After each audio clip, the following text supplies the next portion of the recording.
knows best.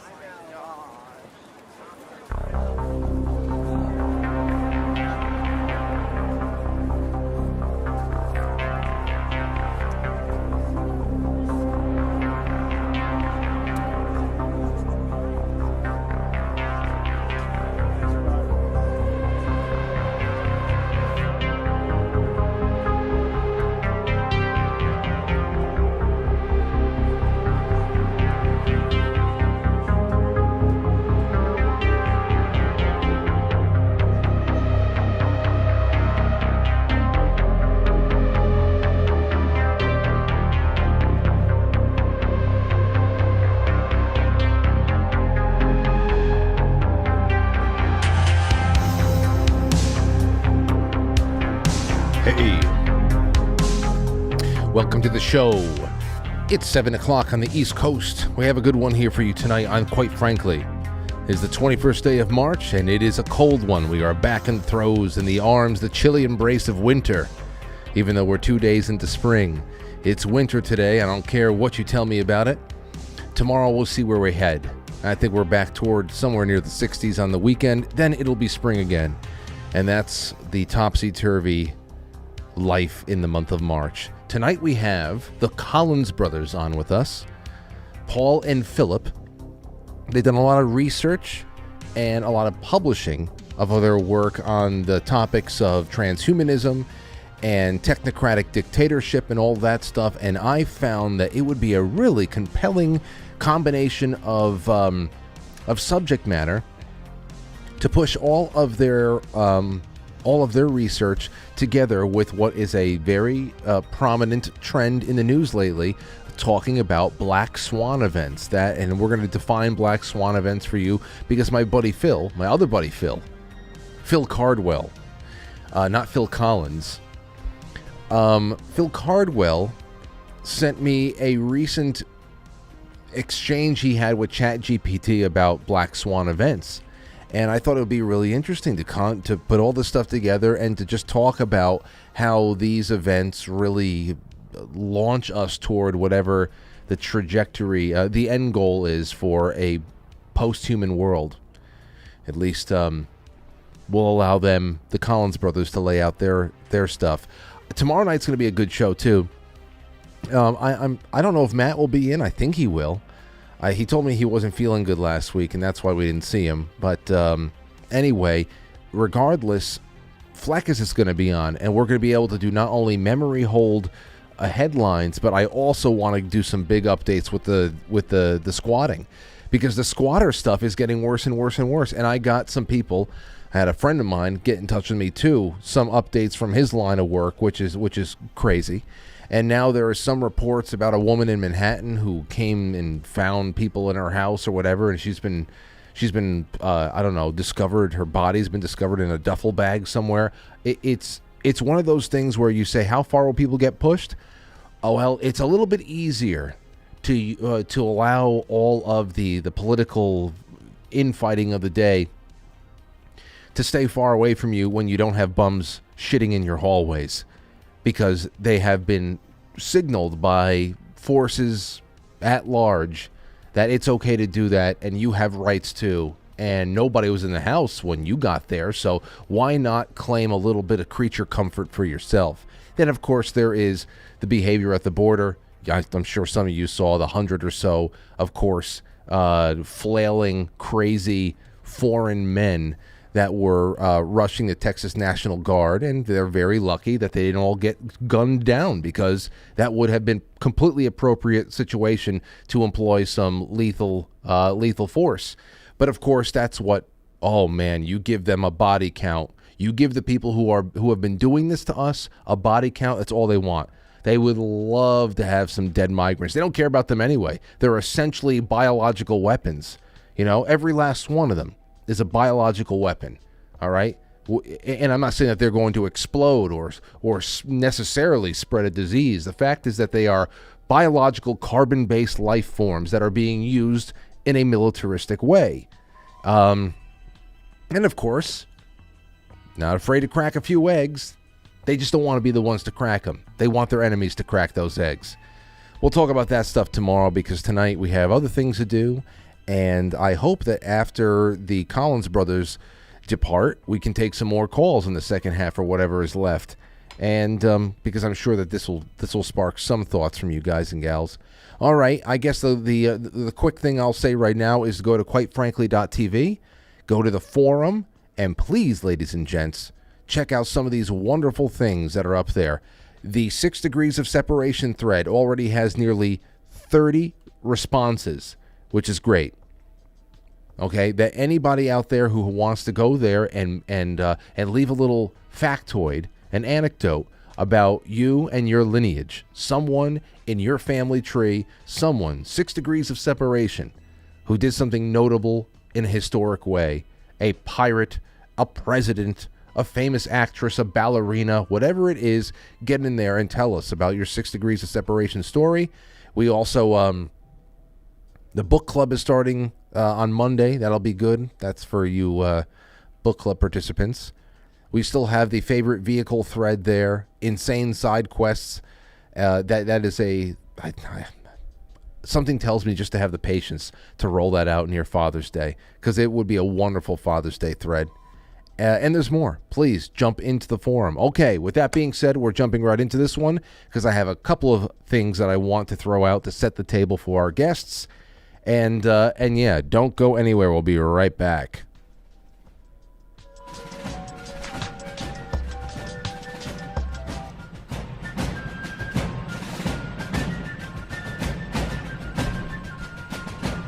You let one ant stand up to us, then they all might stand up. Those puny little ants outnumber us 100 to 1. And if they ever figure that out, there goes our way of life. It's not about food. It's about keeping those ants in line. That's why we're going back. Does anybody else want to stay? Let's ride!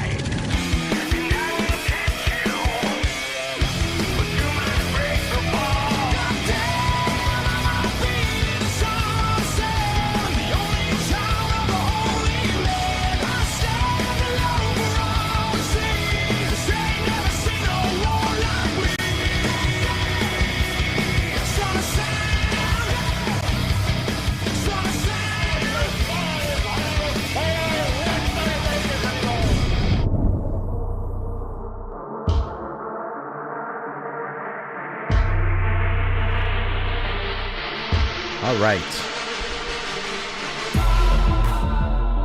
Here we are on a Thursday night. We've got tonight, we got tomorrow. We have so many fun things that are coming up. Some great guests. The booking continues in the behind the scenes. And but first things first, let's take care of what's in front of us on our plate tonight. So I don't know if you saw Ron Paul make his comments about the Black Swan events. We've talked about this stuff all.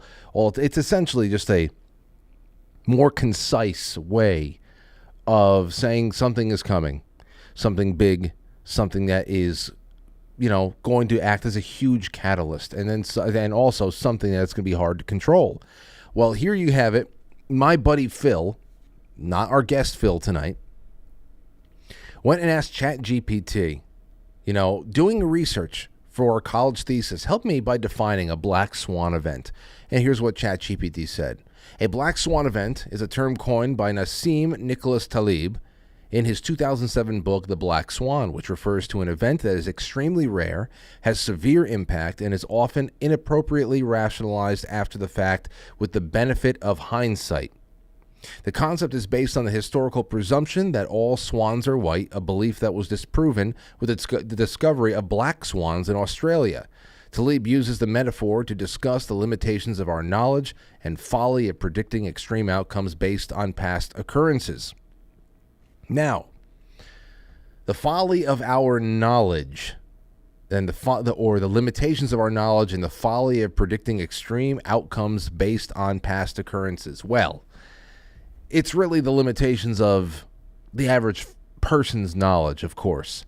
And there are Black Swan events that, you think about something like we just read Lucifer's Hammer, some kind of an earth, an impact, some kind of an act of God, something that is just tears things apart and that's just the way it is.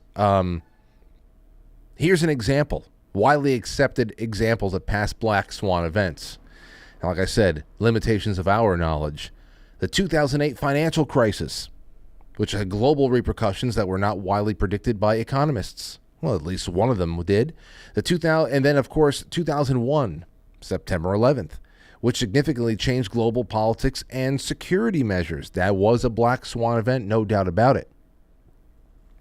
And then COVID-19, which I always call slow motion 9/11, which had unprecedented global impacts on health, economies, and lifestyles. Now, that right there is what really, really, I think, sets a good table for our guest tonight, because it's the lifestyles, it's the changing of human behavior, it's the introducing new ways of living, new foreign ways of living, cybernetic ways of living, perhaps. There always has to be that catalyst, and there's been a lot out there all at once. Here is that clip from Ron Paul's discussion with Tucker Carlson. I have not watched the whole thing, but this is the most pertinent part about it. Listen. I think we're reaching this point where some sudden thing is going to happen. I believe in that theory of the black swan. Yes. It's going to pop up, and it's not going to be controllable. But people, you ask, what can they do? I think the most important thing is understand what's going on. So, not going to be controllable. There are some things that are controllable, and of course, you kind of understand what kind of an impact is going to shake. I guess the real thing is, it's almost like trying to do surgery with a wrecking ball.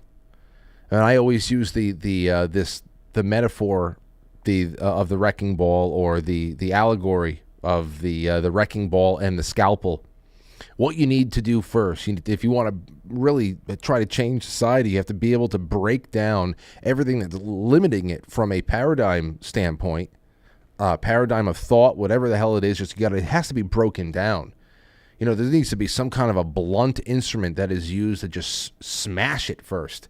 And then in comes the surgeon, in comes the scalpel, build things back up, build up the culture, build up the conversation in a little bit more of a dialectic sense. And who knows? But you need at some point to have a little bit more nuance.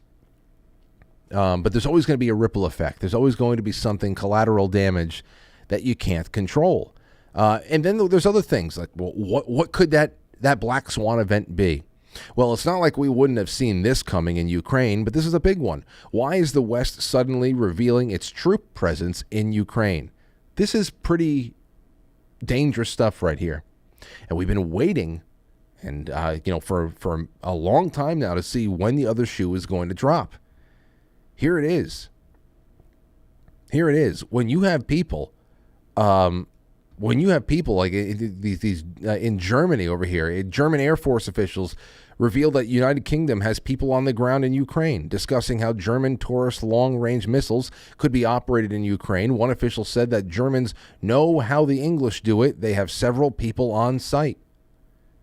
On February 26th, New York Times report revealed who those civilians may have been that were out there, people in civilian attire who were working in American accent out there.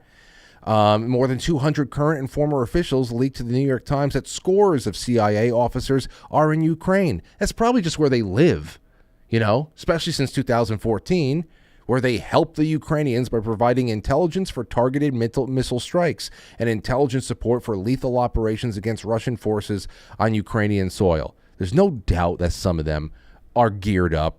No doubt that some of them are firing shots. I mean, these are things that are being put out there that perhaps doesn't trigger any real attention from the average Western media consumer. Perhaps. But perhaps it's just obvious enough, aside from the fact that Russia has their own intelligence reports. They definitely know when somebody else is out there on the ground doing work in. But every last one of these revelations is enough for Vladimir Putin to act unilaterally, militarily, 100%. I mean, that's it. That's it. This is a war versus all of NATO, and it's no longer covert. It's no longer proxy. It's been the worst proxy war that at least I've been around to see. But this is a very major thing, these revelations. So that could be on the military end, a big shakeup. Here's more. U.S. warns of cyber attacks against water systems throughout the nation. This continues to build up. Here's another one. Yahoo! World's population, by way of the Telegraph, to fall for the first time since the Black Death. So there continues to be population and a reproduction decline and just plummeting all over the place. The decline in number of children and women have started to slow the growth of the global population, which stands at just over 8 billion and could mean it could start falling within decades. Well, wouldn't that just be a delight? Huh? Wouldn't that just be a delight for some of you assholes out there? Not you guys. I'm just speaking I'm just screaming into my pillow. It would be the first time that the number of people on the planet has decreased since the Black Death bubonic plague pandemic killed as many as 50 million people in the mid-1300s, including up to a third of the population of Europe. Now, of course, this is all European and American populations, because the only people doing the reproducing these days are the poor brown countries, which you can't say that. You can't make that point there, because then all of the barking for reducing the world population suddenly seems very racist, as I usually point out. But there's more. I mean, it's even come down to the eclipse. Map shows warnings for people to stock up on food ahead of the solar eclipse. Now, this could just be, hey, we have a pretty significant celestial event coming, and we're the media, so let's just make people go nuts in the lead up to the next couple of weeks, just like they would do when a blizzard comes through town. But, it's gotten a lot of people to say, hey, perhaps we need to go out there and do a little bit of prepping, especially if you just live physically in the path of the eclipse, because then you may just be in an area that is going to be rushed by people who want to observe things, and they're going to just suck up all the local resources for a while, camping out for about a week leading up to it. Who knows? But anytime people gather for a major event, especially one that has all types of implications, metaphysical and otherwise, there's that.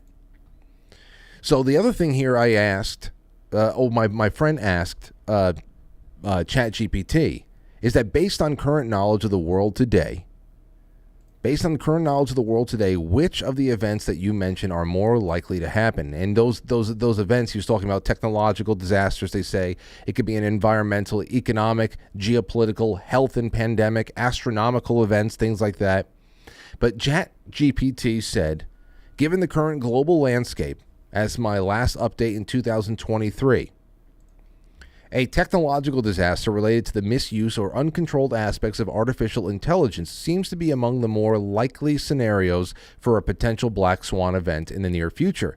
This perspective is based on several factors: rapid advancement in AI, the field of artificial intelligence that is advancing at an unprecedented rate, increasing integration of AI, ethical and control challenges, and public expert concern. This is during the same week. I don't know if some of you have seen it. I would like to play a little bit of this video in the second half of the show tonight. But I don't know if you have seen it. One of the first Neuralink recipients, he is a younger man who became a quadriplegic about 8 years ago after a diving accident. He was fitted with the Neuralink chip and has been put some of the capabilities of this thing on display by way of showing how he's able to smoothly control a computer just with his thoughts. He compared it to actually using the Force. Now, that's something that I think about often, and I say this is an application of a technology like this that I always would hope would exist at some point. And still to this day, I hope that anybody in this guy's situation, God forbid, paralysis is the scariest thing I can think of. One of the scariest things I can think of. But to have more options for these people to gain some agency and control, that's wonderful. But It is a very historic time, and this was a very historic video, to be able to see this thing happen in real time and just know that the world is changing by the day. By the day. Because the lasting implications are huge. They really, really are huge. And tonight, this could be something presenting itself, or the Neuralink thing, the AI thing, several other black swan. I mean, I don't even know if you saw this, but they are preparing to slaughter those red heifers in Israel. The red heifers they got from Israel. I mean, there's all types of things. Who the hell knows? We may not even have enough black swans in the world left after this. We might have to just start killing geese. I don't know what it is, but tonight we have guests that I've been waiting a long time to speak with. They are brothers, Paul and Phillip Collins. They are published researchers on the subjects of the deep state, transhumanism, and UFOs being what they call a terrestrial-based deception. Very interested in that topic. Tonight, they join us, and quite frankly, to share research concerning the technocratic restructuring of society and the ontological shock that may be delivered to invoke these various, through threat narratives to be able to change things in the world. Welcome, Phillip and Paul. It's good to have you on. Nice to be with you. Yeah, thank you for having us. It's great. It's great to have you both on. I have a brother as well, and we did everything together, and we still do, from radio shows to music and all that stuff. So it's great to talk to you guys. I'm sure you've been partners in crime for a long time. Yeah, I've been doing it for a while now. So at least since what, 2001? 2001, 2002, we really started to take off with it. And Phil really handles the philosophical underpinnings of covert politics, whereas I handle the political side, and together we are able to, fuse it together and coalesce it together into a more or less comprehensive overview of the topic of deep politics and conspiratorial history. And hopefully help people navigate, as a result of the research, navigate, the world as it gets more and more confusing, Yeah. And it's only getting more confusing. And I loved you guys when you were talking to Jay Dyer. I was able to watch a lot of that show you guys did together. Jay's a good friend of mine, and we've had a lot of conversations about this. In fact, last year around this time, Jay and I were co-hosting a book club session where we read. Over the course of the month of March last year, we read for Brave New World, which was really, really, when you talk about all those dystopian kinds of novels, I really think that, there's a lot of weird parallels you can draw from several stories, but we are so in line with Brave New World. It's frightening, but it's great to hear a little bit about your guys' background. What was your group brotherhood red pill moment? Like when did you guys start saying, hey, what do you think about this? We should dig into this, and when did you start finding yourself get onto this track? Well, I started reading the books on the literature out there, around 17 years of age. But then when I was in college, I had a teacher. His name was Joseph Palmer, and he was a judge in the Ohio area. I want to say Dayton somewhere, and everything. But Joe was with the CIA in Vietnam. He was a Marine. And he was recruited out of the Marine Corps to work for the Central Intelligence Agency, posing in Vietnam as a Canadian running a trading post, and then he'd gather intelligence on the movements of Viet Cong and NVA forces, and he ended up getting in some trouble there where he displeased his handlers in the CIA, and they ended up basically blowing his cover. And he had a lot of interesting stories to tell about his time with working for the CIA, and his minor role. He played a minor role in Watergate and his time with the Republican Party and all that. And that was really what got me off and running because, he was quite, vocal and open about the fact that there is a dimension to politics that many people that was very underappreciated at that time, but seems to be gaining a little bit more attention now. This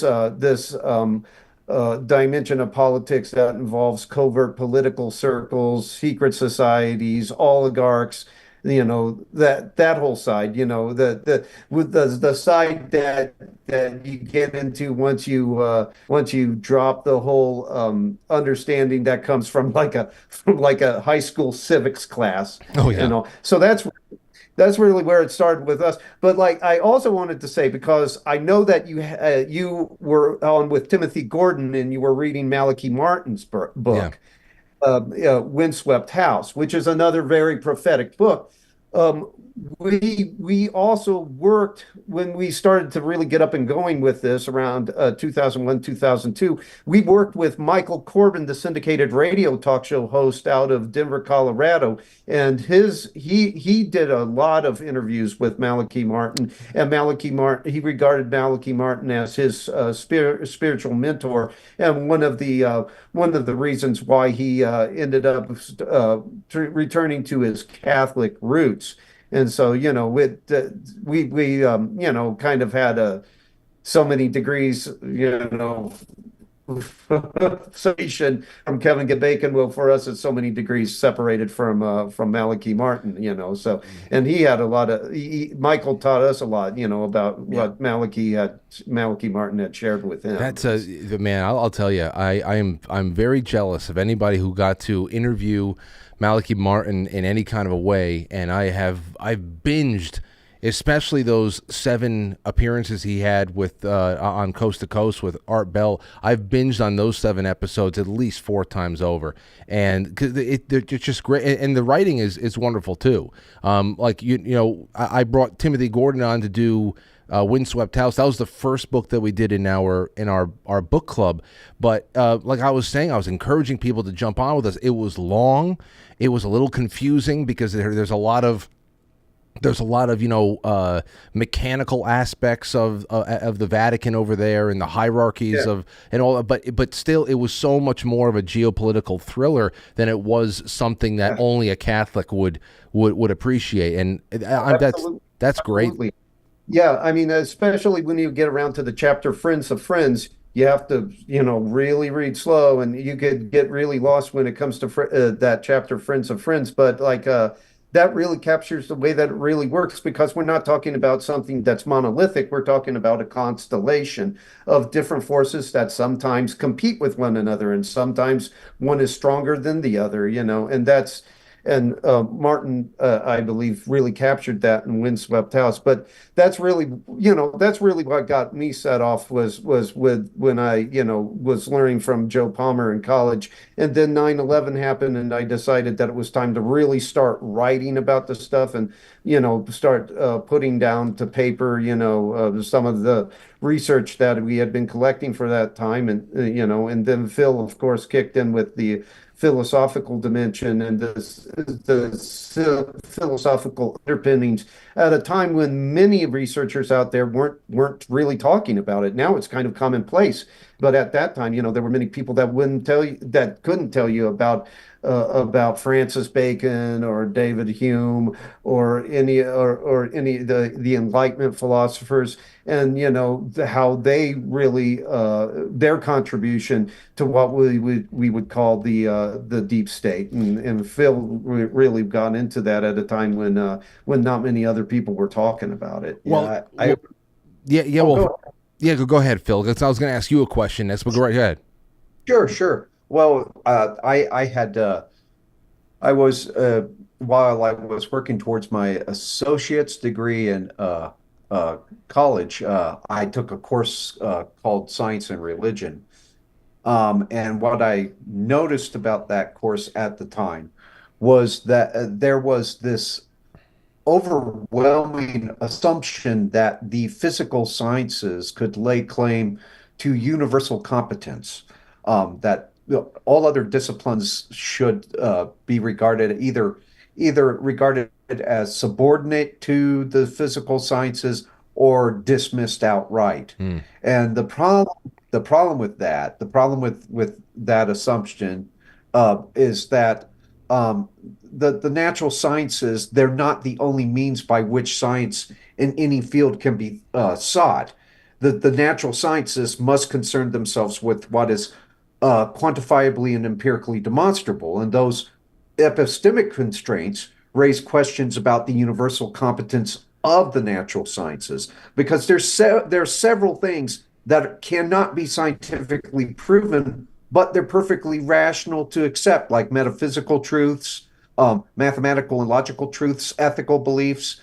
All those, they cannot be scientifically apprehended, yet they are perfectly rational to accept. And the biggest problem is when the physical sciences are viewed as the only hermeneutic according to which humanity can be understood, and according to which government and political affairs can be conducted. Because when you have this imposition of science, of the physical sciences, upon every field of inquiry, including the topic of governance and political science, that's when you have this very unflattering view, this very unflattering anthropological view of humanity, that will be drawn upon by the ruling elite to inform all their decisions. And that's what's known as a technocracy, or as Aldous Huxley put it, a scientific dictatorship.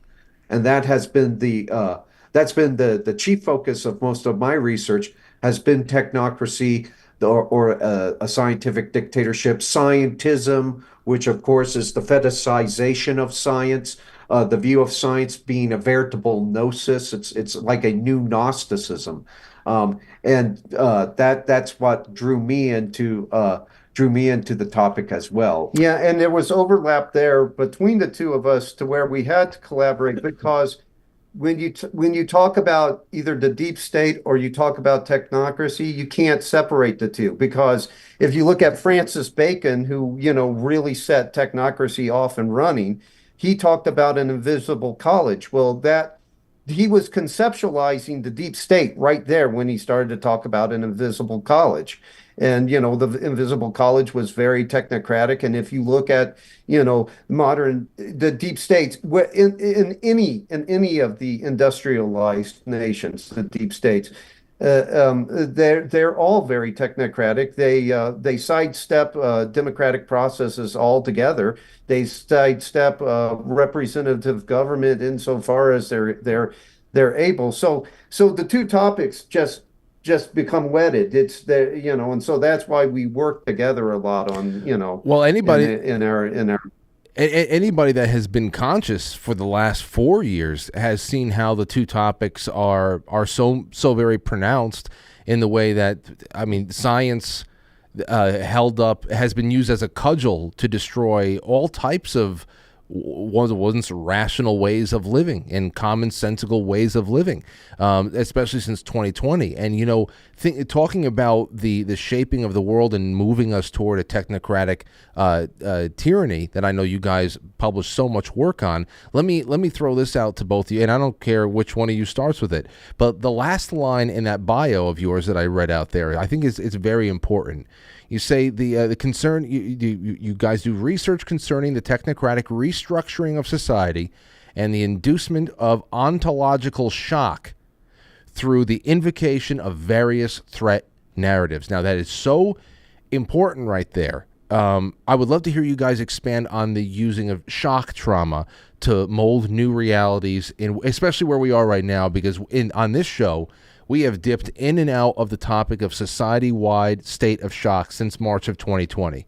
Obviously, that happened after 9/11 and any other so-called black swan event. But right now, we are still in the middle of there's still the ontological that shock, the reality being kind of shaken at its core. That's still buzzing through us right now. So I'd love to hear you guys talk a little bit about how that shock trauma is used to mold new realities for mass populations. Whenever you talk about like a black swan event, you instantly go into the topic of our second book, Invoking the Beyond, because all of the black swan events, whatever they might be, whether it would be a flying saucer landing on the White House lawn, or it would be an environmental meltdown, or hordes of invading Chinese or Russians or whatever, and whatever the black swan event is, it always involves one or more invocations of what we call the beyond. Yeah, and the beyond is basically any deific force that's invoked by the power elite to overwhelm national governments ontologically and epistemologically. This invocation precipitates the subsequent introduction of a deus ex machina in the form of a technocratic world state. And of course, such a global managerial model would be advantageous for the power elite, who lay claim to some vaguely defined socio-political gnosis that they believe qualifies them to lead humanity into its glorious transfiguration. But typically, the beyond, it assumes a form that is derivative of the deific powers that you see populating classical mythology. Thanks to Immanuel Kant, the Enlightenment philosopher who launched this epistemological revolution that rendered the external world perennially imperceptible. The external world is now completely and totally unknowable. The world out there is cannot be penetrated by our empirical faculties. Our rational faculties can't grasp it. Thanks to Immanuel Kant and that epistemological revolution, the world out there has become a terra incognita. And with the metaphysical certainties of the classical era abolished, because that's what happens when you arrive at this conclusion that the external world is perennially unknowable, that the noumenal is outside our grasp. We can only know what is structured for us by our potentially misleading cognitive faculties. When you accept that assumption, then you see all these certain metaphysical certainties of the classical era abolished, such as God, heaven, the angels, demons, any sort of transcendent order to reality. And what that allows for is the introduction of a new class of myth makers who are free to populate the terra incognita with their own surrogates for the divine. Yeah. So what we have with these new myth makers, we don't have the myths in the classical or traditional sense. The myths in the classical traditional sense, or the transcendent sense, always allude to truths beyond themselves. But most modern myths, and that the type of which we're speaking, the modern myth makers who form these new myths, these modern myths provide no insights into reality, and they do not segue into the fullness of truth. Instead, they present an inverted hermeneutic, not unlike the sort that one finds in Gnostic texts, like the hypostasis of the archons. They tend to denigrate the cosmic order. They elevate vices to the status of virtues, and they affirm the hubris of autotheism. Heroes become villains, angels become demons, heaven becomes hell, and the divine is transposed into the human ego. And these are myths in the pejorative sense. And this inversionist tradition was upheld by several of the theoreticians who defined modernity. For instance, Voltaire, Nietzsche, and of course Karl Marx. Prometheus, in particular, for Karl Marx, became the hero of revolution.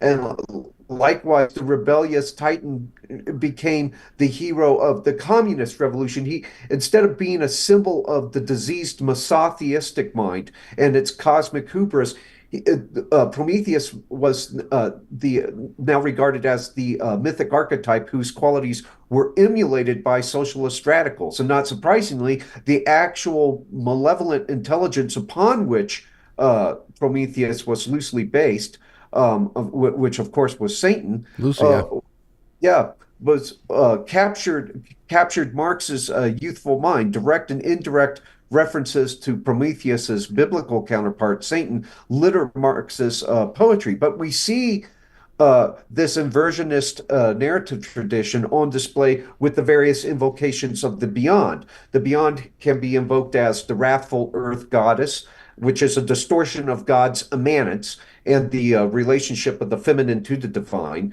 The beyond can be as AI and technological singularity, and that's a distortion of God's transcendence. God's transcendence now reinterpreted as the mere circumvention of biological constraints.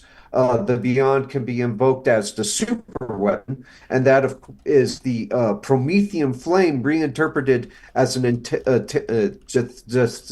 attainable deific power and a Gnostically reinterpreted Messiah that will liberate humanity from corrupt materiality. And then, of course, the beyond can be invoked, and this is the crescendo of the invocations. The beyond can be invoked as extraterrestrial gods, which is this reinterpreted taxonomy of angels, of demons, and other heavenly beings. Of the most significant of which, of course, is God. And you see this angelic motif that pervades the ufological lore. For instance, with Carl Jung, who wrote extensively about UFOs. He refers to them as technological angels. And Steven Spielberg alludes to this angelic motif in Close Encounters of the Third Kind, when the priest is blessing in the scene where the priest is blessing the people who are going to be leaving with the mothership that shows up at the Devil's Tower. The verse that Steven Spielberg alludes to there is, "He shall give his angels charge over thee," and all of this began with an individual by the name of Jacob Levy, who was an Enlightenment pamphleteer. And Jacob Levy basically held that humanity were nothing more than apostate angels who had to undergo some purgatorial trial here on Earth before they would ascend to other off-world habitations. Well, Philip, let me jump in right there just for a second. Yeah, sure. Because I know that there's probably a lot of people who are like, hold on, they're drinking from the fire hose right now. But I also, but what I've from everything, what I'm distilling of what you're saying is, it makes a lot of sense.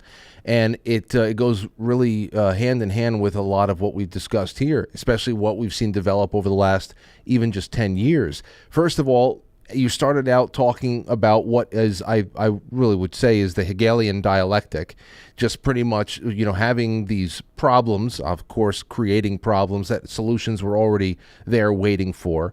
But then, of course, then there is this other thing where they're creating this new religion because everything else has been hollowed out, and they're creating a new religion wherein they are the deities, and their programs are standing in place for any other natural tether that used to be there for us to just grow and develop.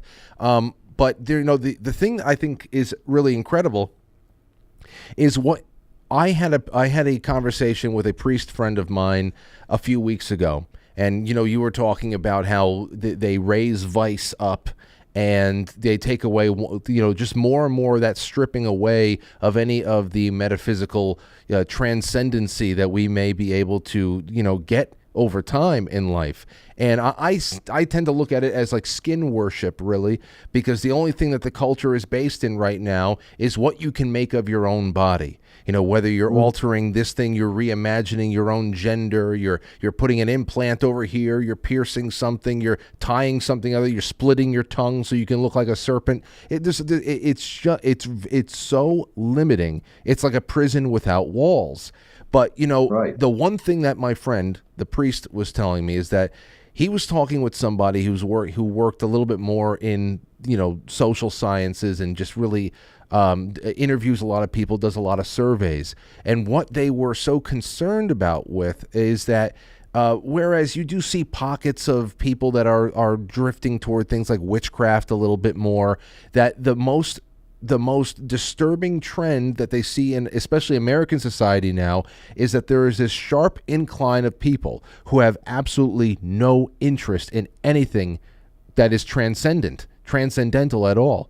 I mean, there's complete. It's not even like they're trying Buddhism. They're Hinduism, Shintoism. They're like trying things and just trying to find themselves spiritually. There's no interest in the transcendent anymore, or at least there is a rising population of people who have none of it. So what you're describing right there, the Hegelian dialectic, the hollowing out of humanity, our natural culture, our natural, draw toward the metaphysical, toward God, toward naturally attractive things. It makes total sense.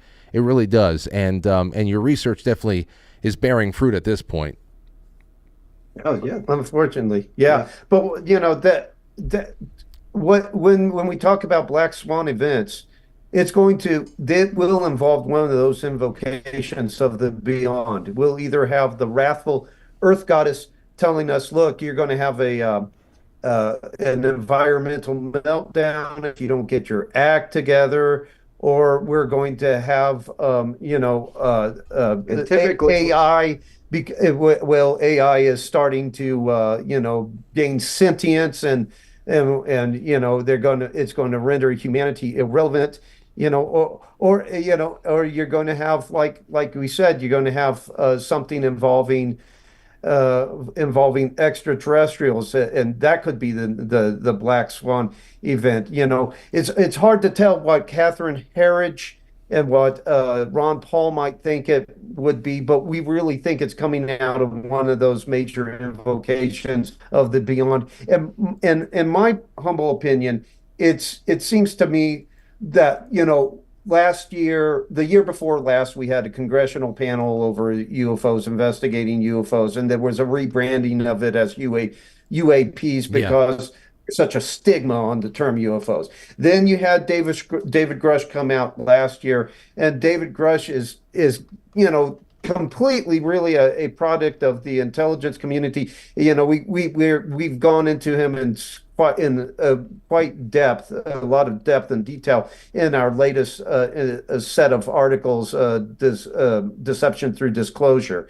And if you look at his legal representation, it was Compass Rose legal firm. And that whole thing is just a repository of intelligence officials, from Andrew Bacaj, who founded it. He's CIA, to Charles McAuliffe, who initially represented Grush. He was I believe, the Inspector General of the intelligence community. So they seem to be moving in this direction where the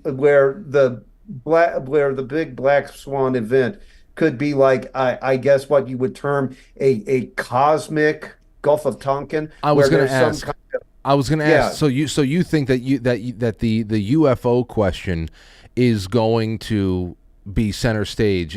Out of everything that is building up right now, economic, a war with Russia, whatever the hell, you guys, both of you are in agreement that UFOs is going to be the ace of spades.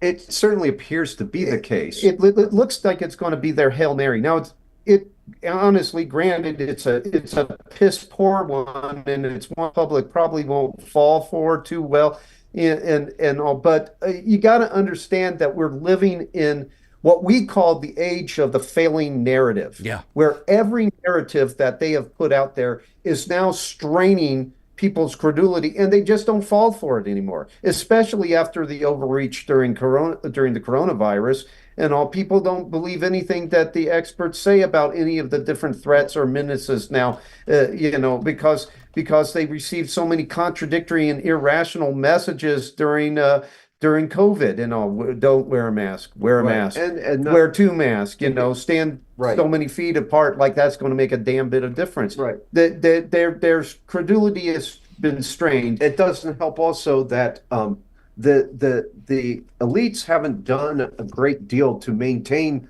the potency of some of the illusions. For instance, with the wrathful Earth goddess, which of course is the patron deity of the radical environmentalists. Um, they they at least on a tacit level, they kind of reveal that they don't believe it either. Because if they did, what is the carbon footprint of John Kerry's private jet? Well, I'm sorry, John Kerry's wife's private jet. Yeah, Uh, it's not my fault. yeah, yeah, exactly. And or what's the carbon footprint of Greta Thunberg, who's sitting there, and eating things like cheeseburgers and things that we're not supposed to have. We're supposed to be eating the bugs. The problem is that their behavior doesn't correspond with the very threat narratives that they're promulgating, and so as a result, people it's straining their credulity, and people are justifiably skeptical of it. So I mean, none of these threat narratives are working anymore. So they might just turn to it. It looks to us, at least, like they're going to turn to the extraterrestrial one as kind of the Hail Mary. And again, we don't really think that people are going to fall for it too much. That's why I don't know why they would. That's why I don't know why. At this point, Paul, I don't know why they would do it, because I love you guys calling it the failing, the failing threat, this phenomenon of the failing narrative, because I always, especially when it came to UFOs, I always had an open mind when it came to non-human extraterrestrial life. But when it comes to dubious government disclosures, especially when media gets on board of something that they spent 50, 60 years mocking first, and now suddenly they're reporting on it a little bit breathlessly and a lot more serious, the subject is just not resonating with people. If this was 1997, like we had several big disclosures since December 2017. If that was 1997, the world would have stopped spinning, but it's just not moving the needle right now. So I almost don't even know why they would try to play the blue beam card at this point. I think it's because desperation is a stinky cologne, and I think it's because their competency level has gone down a tremendous amount since 2017. Okay, so there is this phenomenon known as brain drain, where a country will see like an outmigration of its best and brightest, and they're leaving the country, and so the country's intellectual prowess, collective intellectual prowess, goes down, right? The power elite, the global oligarchical establishment, has experienced something of the same thing, except the people didn't migrate out and go to another country. They just migrated from this plane of existence to the next. They shuffled off the mortal coil. In 2017, you had David Rockefeller and Zbigniew Brzezinski kicking the bucket. And those were two of the major minds that they had. They were evil men, but they had intellectual prowess. They were crafty and all. And then just recently, they lost another, of their great minds in Henry Kissinger, and there wasn't any kind of up and coming, brilliance among the newer generation of elites to take their place. The newer generation of elites are, to be quite frankly, are quite dumb. They really are. They're really stupid. I mean, you look at, look at, for instance, Zbigniew Brzezinski, and just one generation, more, the subsequent generation of the Brzezinski family, Mika Brzezinski. Compare the two and all. Mika Brzezinski so damn stupid that on television she lets it out. She says the quiet part out loud. In a moment of parapraxis, she's like, well, that's not their job to tell the public what to think. That's our job. Yeah. And Zbigniew Brzezinski, he would have never done anything like that. He would have never made such a he would have stupid been far mistake. more circumspect about it. So, I think that's another reason that it's desperation and stupidity might cause them to say, well, let's go Hail Mary and let's just go on all in with the UAP narrative because nothing else is working. We can't get anything else to work. Well, let me ask you guys this, because whether it's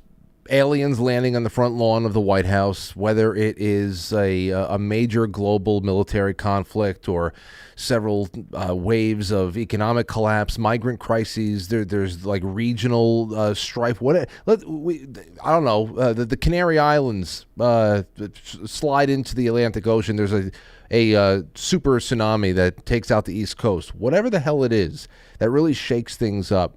It always seems that though there are uncontrollable aspects of a black swan event, everything is really going toward one direction and getting more and firmly into the hands of a few, those who have not suffered from the brain drain, and many of whom we don't even know their names. But what do you think that end is? I heard, Philip talked a lot about what that recreating of society would all be about, kind of hollowing it out, creating this new, very shallow and restrictive culture that everybody is just trapped in. And then there is a hierarchy. It's like pseudo-religious. It's crafted after the ancient mythologies. But as far as transhumanism goes, and how cybernetic do you think this gets? Where do you think that end game goes? How far is that push? Let's get past all of the 21st century black swans. Where are we in 2020, 2200? We're in the year 2020. Yeah.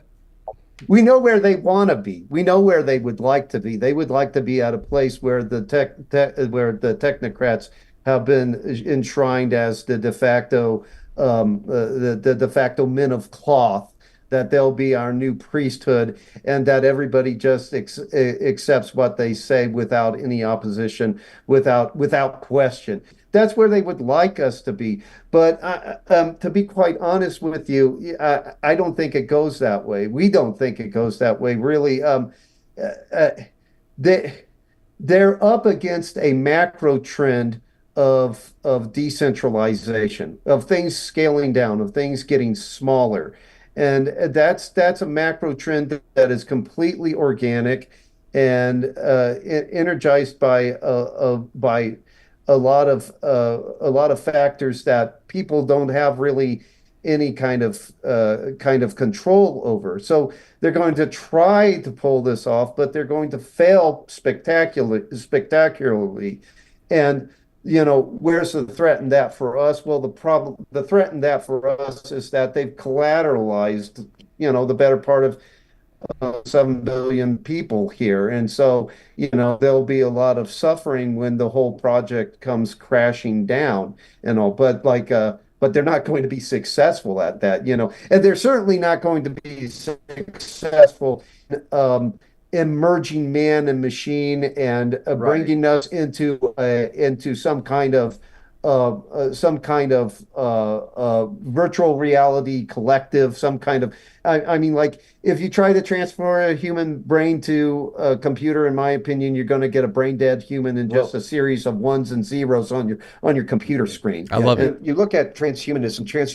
Transhumanism's it's premised upon computational functionalism, which analogizes the brain to informational processing software. So all mental states, pains, beliefs, thoughts, desires, all of those are reduced to computational states in the brain. But this analogy, like so many other analogies that's conjured up by theoreticians, is invoked as an explanatory model to help make sense of an otherwise complex object of study, which of course is the human mind. But the important thing to understand is that explanatory models are never fully descriptive or even entirely accurate. They are, at the end of the day, just illustrative analogies, figures of speech, helpful metaphors. But what transhumanists have done is actually ontologized computational functionalism's explanatory model, thereby transforming this socially constructed heuristic device into a full-blown ideology. The computer, it's not truly analogous to the human mind, let alone identical to it. No. Transhumanists, they do what and this is the irony is that Feuerbach had accused Christians of doing something of the same with God. The Feuerbach with his anthropomorphic projectionism, basically claimed that God was the hypostatic projection of man's finest features into a hypostatic beyond, and that really God was man, and that was from whence God came, was man projecting his best features into this hypostatic beyond. Likewise, the transhumanist actually projects anthropomorphic qualities onto the computer functions that in reality differ radically from human thought. They conflate computation with intentional consciousness. Right. Yeah. But consciousness does not arise from computation. Consciousness is the ontological foundation of computation. I mean, to put computation before consciousness is to put the cart before the horse. Right. Literally. So it's a chimera. It's a chimera. It's not going to, it's this assumption of humanity into a technological pleroma they call the singularity, this techno rapture. It's not going to happen. It's just not going to happen. And the problem is you have elitist enclaves like the Bilderbergs who have actually, placed their bets on this occurring, on this eschatological hope that is completely baseless. The problem is. Okay, Yeah, no. Finish your thought. Finish your thought. Then we're Sure. going to take a break, and I'm going to hold you guys over to the second half because what you're Sure. saying right there, I have at least one big follow up for both of you. But continue, please. Sorry. Sure. Well, like Paul said, though, the problem is that this is going to leave a lot of lives in shambles, because how many people are going to attempt to reconfigure themselves genetically, biologically, to become a cybernetic super race, only to find that that what they have done is just disfigured themselves. Same with LGBTQ, what have you, that movement. They're going to find that this Gnostic anthropology of absolute human plasticity does not hold sway. It is fake. It's fraudulent. It's a false belief. Humanity is not infinitely mutable. Humanity has certain determinate properties that make it humanity, and there's no removing oneself from that, except by just basically destroying oneself. It's perfect. It's perfect right there. I mean, we always. I'm glad you articulated it like that, because we've been talking about this for a long time. There's nothing inside of artificial intelligence. I think that the closest to intelligent it will get is the artificial label, artificial intelligence. And I want to ask you guys about this in particular. On the other side, I'm gonna mute you both and just stay right there. We have Paul and we have Phillip Collins. They are here with me tonight, having a great time, and I would love for you to join us over on quitefrankly.tv, on pilled.net. Ladies and gentlemen, all the links have been provided on all the social media, and it's also in the description of this episode. But if you got to get there quickly, quitefrankly.tv. It's powered by Foxhole. It's right there. Jump in. You don't even have to get into the chat room. Just press play and then jump into the Gilded or something else. You can chat anywhere. Just press play and keep watching, because this is going to be a good one. I'll probably replay it over the weekend in full on YouTube on a Saturday night premiere or something. But join us in just a couple minutes on quitefrankly.tv. See you right there. The rest of the show is available exclusively at pilled.net. Follow the link in the description of the episode, get signed up, it's that easy. Or head on over to quitefrankly.tv, just press play. No paywalls, no censorship, no strings attached. So head on over, quitefrankly.tv, powered by Foxhole, and pilled.net.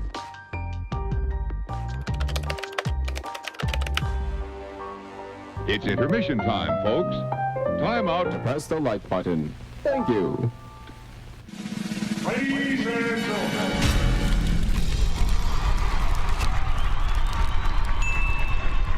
Welcome. Quite frankly. Quite frankly. Quite frankly. Quite frankly. Quite frankly. Quite frankly.